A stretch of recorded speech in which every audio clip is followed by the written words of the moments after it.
चलिए आज की टैली की क्लास के अंतर्गत हम पढ़ रहे हैं सेल्स क्लास। इसके पहले हमने परचेस क्लास को देखा था।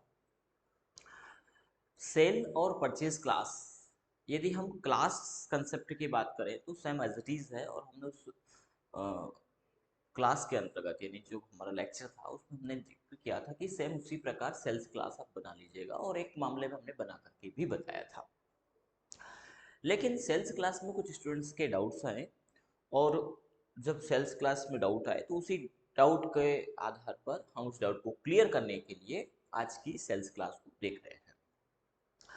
सबसे पहले तो हम क्लास की बात करें तो टैली के अंतर्गत क्लास मैकेनिज्म जो है वो फास्ट वर्क प्रोवाइड करवाता है। यानी जहां पर एक्स्ट्रा लेजर हमें सिलेक्ट करने होते हों वो न करने पड़े और वो ऑटोमेटिक आ जाए। जैसे जब आप माल सेल कर रहे हैं तो सबसे पहले तो पार्टी का नाम, तो असल में टैली को पहले से पार्टी का नाम तो आप नहीं दे सकते, यानी क्लास के बाद भी आपको पार्टी का नाम सेलेक्ट करना पड़ेगा।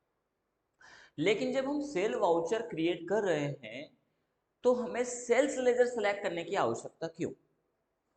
हम चाहते हैं कि नॉर्मली हम सेल्स ही कर रहे हैं, तो हम चाहेंगे कि सेल्स ऑटोमेटिक आ जाए। तो एक तो खुद सेल्स, दूसरा जो प्रोडक्ट है वो टैली को नहीं पता रहता, वो बाय डिफॉल्ट आप नहीं दे सकते, क्योंकि सामने वाला क्या प्रोडक्ट परचेज करेगा आपसे किसी को आइडिया नहीं है। वो उसी को पता है, वो आपको बताएगा, देन आप उसको डालेंगे। तो प्रोडक्ट तो आपको नॉर्मल भी सिलेक्ट करना पड़ेगा और वैसे भी। लेकिन जो अमाउंट आया उसमें राउंड ऑफ ऑटोमेटिक हो जाए, उसके ऊपर लगने वाले चार्जेस आपको पता है, इसमें पैकिंग चार्जेस हैं, डिलीवरी चार्ज हैं, इंश्योरेंस चार्ज हैं, इंस्टॉलेशन चार्जेस हैं, तो वो बाय डिफॉल्ट उस वाउचर में आ जाए तो हमारा जो वर्किंग प्रोसीजर है वो थोड़ा फास्ट हो जाएगा। तो फास्ट वर्किंग प्रोसीजर को ओ, लागू करता है क्लास। आइए देखते हैं टैली के अंतर्गत सेल्स क्लास और उसमें कुछ कंसेप्ट में, जैसे कि आपका इंस्टॉलेशन चार्जेस है। तो इंस्टॉलेशन चार्जेस आपका इनकम है या एक्सपेंसेस है? तो पहले तो ये डिफाइन करिए। कुछ मामले हमने परचेस में भी बोला था, जैसे आप जब आइटम परचेस करके लेके आए तो उस पर जो डिलीवरी चार्जेस लगा वो किस अंडर ग्रुप में आएगा? वो एक्सपेंसेस है, या हमने उसको सेलेक्ट किया था delivery charges on purchase under group purchase account. तो परचेस अकाउंट सेलेक्ट करने का क्या रीजन रहा? असल में उसका रीजन है कि जो आइटम हमने परचेज किया, टोटल बिल जो दिया है वो ऑन परचेज के ऊपर दिया है। हम उसका एक्सपेंसेस में यदि लेते, हमने अदर एक्सपेंसेस किया, यानी उस बिल अमाउंट को, माना कि 10,000 का आपने माल परचेज किया है और 1,000 उस पर डिलीवरी चार्ज लगा है, तो हम यदि ये मानते हैं कि 11,000 का माल लिया है। क्यों? क्योंकि हम टोटल बिल अमाउंटिंग मानते हैं कि हमारा एक्सपेंसेस सही 11,000 रुपये पड़ा है। अब इस 11,000 की वैल्यू को, 10,000 का तो हमारा मूल आइटम है और 1,000 रुपये उस पर एक्सपेंसेस हो गया, तो हम उस पर प्रॉफिट लेकर के उसको 12,000 बेचते हैं, तो हमारा 1,000 का प्रॉफिट होता है। तो यदि हमारा परचेज पे लगा है, ये डिक्लेयर करना पड़ेगा, हमें डिसाइड भी करना पड़ेगा कुछ मामलों में कि ये हमारा एक्सपेंसेस है कि हम इसको मूल रूप से परचेज में मान रहे हैं। यदि आप परचेज में मान रहे हैं तो उसको ऑन परचेस अकाउंट डिक्लेयर कर दीजिए। बैलेंस शीट में आपका टोटल अमाउंटिंग पर, टोटल आइटम के अमाउंट के ऊपर इफेक्ट पड़ेगा। और आप चाहते हैं कि नहीं, हम एक्सपेंसेस अलग, कि हमारा मूल अमाउंट अलग है कितना है और एक्सपेंसेस कितना है, तो उसको आप डिफरेंट रख दीजिए, इनडायरेक्ट एक्सपेंसेस में रख दीजिए, कोई इशू नहीं। ये निर्धारित अकाउंटेंट को निर्धारित करना पड़ेगा, व्यापारी को निर्धारित करना पड़ेगा कि किस प्रकार से वो मदे इफेक्ट हो रही है।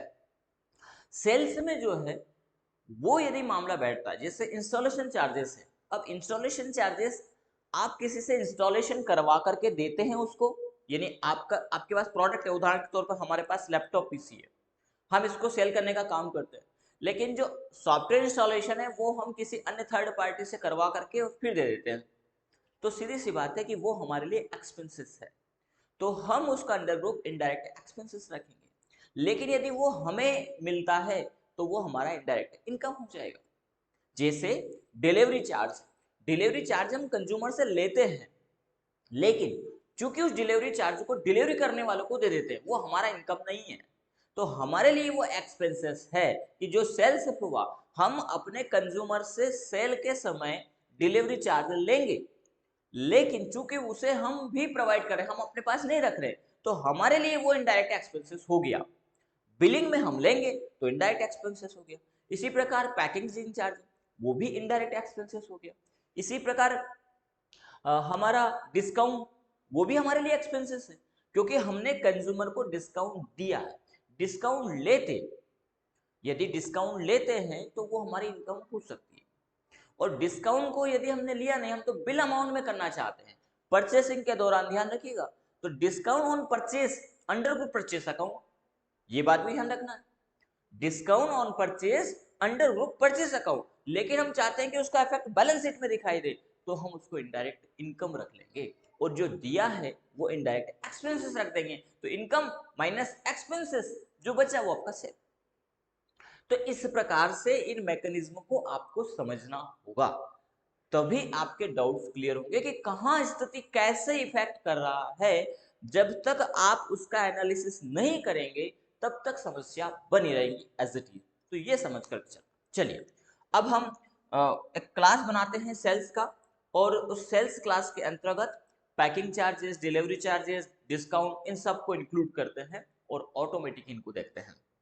साथ ही साथ जीएसटी पैरामीटर को भी हम देखेंगे, ऑटोमेटिक हमारा जीएसटी भी कैलकुलेट हो जाए। ठीक है, चलिए तो क्लास बनाते हैं हम एक, कहाँ जाएंगे, अल्टर के अंतर्गत जाएंगे, वाउचर टाइप में जाएंगे, और यहाँ पर सेल्स को हम सेलेक्ट करते हैं। ये सेल्स हमने सेलेक्ट किया, हमारा तो क्लास बना हुआ है इसमें। चलिए अच्छी बात है, ये तो हमने बता दिया था आपको, पर कुछ चीज़ें मामले थे फिर भी, तो इसको सॉर्ट आउट कर लेते हैं। देखिए इसमें क्या क्या है, इसमें हमने इंक्लूड किया है bank account, cash in hand, Sunday debtors. ठीक है, सेल्स में अंडर ग्रुप सेल्स सेलेक्ट कर लिया। CGST AGST I by default लगे हुए हैं, तो ये सीजीएसटी एजीएसटी ले रहा। डिलीवरी चार्जेस ऑन सेल्स, तो ये अंडर ग्रुप सेल्स अकाउंट, लेकिन यदि ये हमारे लिए एक्सपेंसेस है तो हम रख लेंगे इसको इनडायरेक्ट एक्सपेंसेस। ये संशोधन कर सकते हैं आप। यदि ये आप चाहते हैं कि ये इफेक्ट दिखाई दे तो हम इसको रख देंगे एक्सपेंसेस में। इसी प्रकार डिलीवरी चार्जेस क्या रखा है, एज ए यूजर डिफाइंड, क्योंकि ये पता नहीं रहता ना कि कितना लगना है, हर डिलीवरी को अलग अलग देते हैं, कहीं पे कितना लग रहा, कहीं पे कितना लग रहा, तो एज ए यूजर डिफाइंड, ताकि हम उस समय इसको डाल सकें। इसी के साथ में हम यहाँ पर रखना चाहते हैं डिस्काउंट एक ऑप्शन, शायद इसमें बना हो, नहीं बना, तो हम एक लेजर बना लेते हैं डिस्काउंट का। डिस्काउंट, तो ये हो जाएगा हमारा इनडायरेक्ट एक्सपेंसेस, और इसको भी क्या करेंगे, एज ए यूजर डिफाइन कर देना है, ये कर देना है। इसी के साथ में हम एक बना लेते हैं पैकिंग चार्जेस। किसने पूछा था सर पैकिंग चार्जेस, तो अल्ट सी से हम पैकिंग चार्जेस क्रिएट कर लेते हैं। ये भी क्या जाएगा, इनडायरेक्ट एक्सपेंसेस। ठीक है, और यहाँ पर हम कर देंगे यूजर डिफाइन। ठीक है, लेकिन जो हमारा डिस्काउंट है ये कितने परसेंट, यदि ये आपको पता है तो आप यहाँ पर पहले ही माइनस कर सकते हैं। इसको आप परसेंटेज,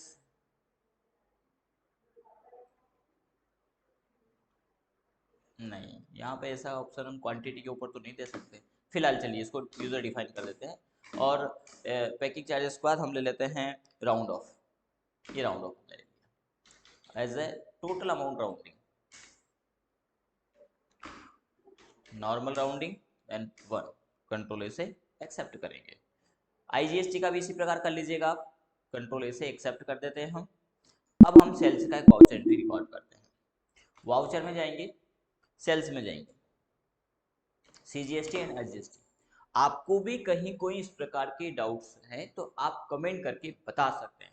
उनके जो आपके डाउट्स रहेंगे उनको कोशिश करेंगे हम कि उनको सॉर्ट आउट किया जाए बखूबी, और ये जरूरी भी है, डाउट नहीं होना चाहिए कहीं ना कहीं। जब तक समस्याएं नहीं आएगी तब तक समाधान कैसे संभव है। तो कोशिश करें कि आप कमेंट करें, उसको बताएं, जिक्र करें। जब तक आप जिक्र नहीं करेंगे तब तक कहीं ना कहीं समस्याएं हैं।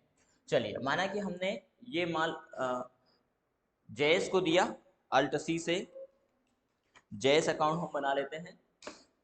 ये हमारे सन्डी डेटर्स हैं, कंट्रोल से एक्सेप्ट करेंगे। आइटम हमने क्या बेचा, माना कि कीबोर्ड माउस हमने सेल किए, क्वांटिटी 10 पीस हमने सेल किया, हमारे पास है कितना हमने ध्यान नहीं दिया, 10 पीस ही है, 10 ही हम सेल कर देते हैं। इंक्लूसिव यदि जीएसटी है तो वो आप इसमें डाल सकते हैं।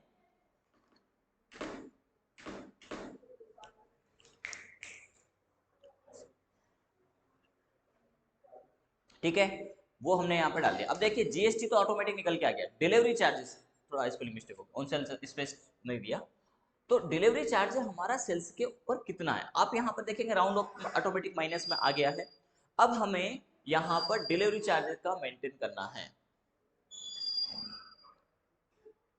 ठीक है, चलिए तो इसके लिए माना कि डिलीवरी चार्ज हमारा 1 पॉइंट, या सीधे सीधे लगा देते हैं, डिलीवरी चार्ज हमारा है 500 रुपये, तो ये बिल में जुड़ जाएगा। डिस्काउंट, तो असल में डिस्काउंट जितना भी दिया आपने, माना कि 400 रुपये का दिया है, तो आप क्या करेंगे इसमें -400 ये कर दीजिए, तो ये बिल में माइनस होगा। ठीक है, ये देखिए आप यहाँ पर माइनस हो गया है। इसी के साथ में पैकिंग चार्जेस 300 रुपये या 350 रुपये है, या परसेंटेज भी हो सकता है, 1.2% ये आ गया, या थोड़ा बढ़ा देते हैं 1.5% के समथिंग का ले लेते हैं। तो ये देखिए ऑटोमेटिक यहाँ पर जुड़ करके आ गया है। तो ये था सेल्स क्लास, और इसके अंतर्गत हमने जो डिलीवरी चार्ज लगाया है वो इनडायरेक्ट एक्सपेंसेस है। इसी के साथ में जो डिस्काउंट है वो इनडायरेक्ट एक्सपेंसेस है, और पैकिंग चार्जेस ये भी इनडायरेक्ट एक्सपेंसेस है। लेकिन जो डिलीवरी चार्ज है वो हम सामने वाले से लेंगे, है एक्सपेंसेस। देखिए इसको भी समझना होगा, डिलीवरी चार्ज सामने वाले से लेंगे तो हम माइनस नहीं करेंगे, डिस्काउंट उसको देंगे, हमारे लिए तीनों खर्चे हैं, तीनों एक्सपेंसेस है। तो ये दो चीजें तो हमने किसको दे दी, सामने वाले कंज्यूमर से लेकर के पार्टी को दे दी। ये हमारे पास पैसा नहीं रहना, यानी हमारा खर्च हो गया। डिस्काउंट सामने वाले को ही दे दिया ना, तो वो भी हमारा एक्सपेंसेस है, लेकिन उसे लिया नहीं है, इसलिए हम क्या कर देंगे, माइनस कर देंगे, तो टोटल बिल में वो अमाउंट नहीं जुड़ेगा। ये कंसेप्ट जोड़ना है आपको, सीधा सीधा मामला है, टोटल बिलिंग आ जाएगी। नॉर्मली भी आप ऐसा ही करते हैं ना, जिससे डिलीवरी दिलवाते हैं उसी को तो पेमेंट देंगे ना भाई, सामने वाले को डिलीवर करना है आपको। पैकिंग चार्ज, जो पैकिंग कर रहा है उसको पैकिंग चार्जेस दे दिया। यदि आप खुद में करते हैं तो ये आपकी इनकम भी हो सकती है, ये ध्यान रखिएगा। जरूरी नहीं कि एक्सपेंसेस ही हो, और आप ये भी नहीं कह सकते कि एक्सपेंसेस को इनकम में कैसे दर्शा दें। यदि वह आपके बिजनेस के लिए इनकम है तो इनकम में ही दर्शाएंगे ना, एक्सपेंसेस में तो नहीं दर्शा सकते उसको। तो ये आपको देखना होगा, समझना होगा कि आपको करना क्या है वहां पर। ठीक है, तो आज की क्लास कंसेप्ट के अंतर्गत हमने सेल्स क्लास को दोबारा समझा है, और कुछ डाउट्स थे उनको भी हमने क्लियर किया है। आगे की क्लास में हम फिर नए कंसेप्ट पर बात करेंगे, और प्रत्येक क्लास लिंकअप है, हर क्लास से लिंकअप है। प्रत्येक क्लास को आप 1 बाय 1 आज करेंगे, बखूबी आप घर बैठे टैली सीख सकते हैं। और इसके लिए आप सब्सक्रिप्शन लेना है आपको। हमारा play store Shubham academy, play store पे जाइए, शुभम एकेडमी टाइप करिए, ऐप को डाउनलोड करिए।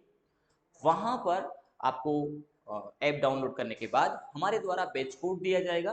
बैच उसमें डायरेक्टली आप ज्वाइन नहीं कर पाएंगे, जब आप सब्सक्रिप्शन ले लेते हैं तो आपको बैच कोड जनरेट होगा, और ये जो बैच कोड है, जो बैच ज्वाइन करेंगे वो मान के चलिए कि लाइफ टाइम है, उसके अंतर्गत आपको हमारी सभी वीडियो मिलती रहेगी।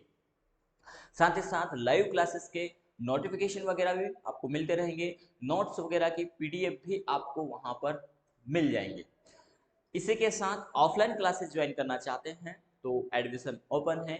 संस्थान शुभम एकेडमी, विद्यानगर कॉलोनी, सुजालपुर, एवं संस्थान Shri Shubham academy, seminary road, Ashta, दोनों ही जगह पर हमारे संस्थान में एडमिशन ओपन है। यहाँ पर आकर के आप थ्योरी प्रैक्टिकल व्यस्त क्लासेस ले सकते हैं, ज्वाइन कर सकते हैं शुभम एकेडमी।